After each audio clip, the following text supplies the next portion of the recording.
gusubirayo.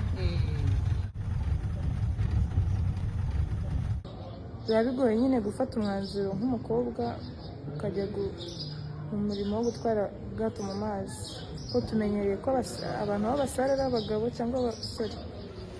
So njyewe rero kubera nkunda gukora ntabwo byangoye, nisanze mbikunze mbikora.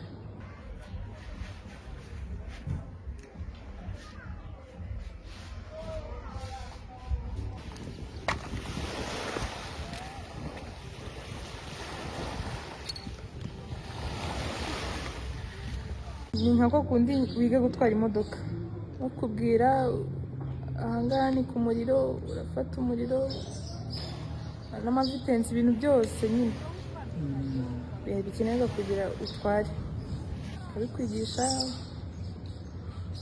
ukumara ubwoba, ubona amazi ukabona uri mu kiyaga wenyine utwaye abantu, nabyo ni ibintu bikomeye.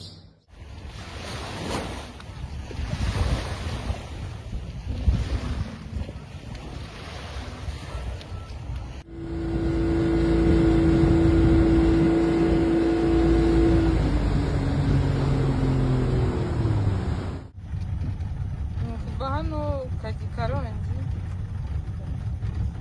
na Karongi Rusizi hose tujyayo. Ntabwo bimenyereye mu bantu kubona umukobwa utwara ubwato. Nta n'icyizere cyavuye, ni uko ubwe yigira icyizere, aratinyuka, arabikunda kandi arabishoboye.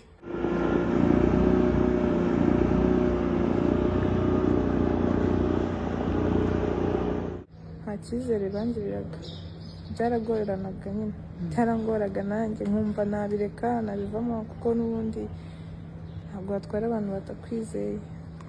Iyo challenge yabayeho, kumva ese ndatwarwa n'umukobwa, ese nta mpungenge mfite.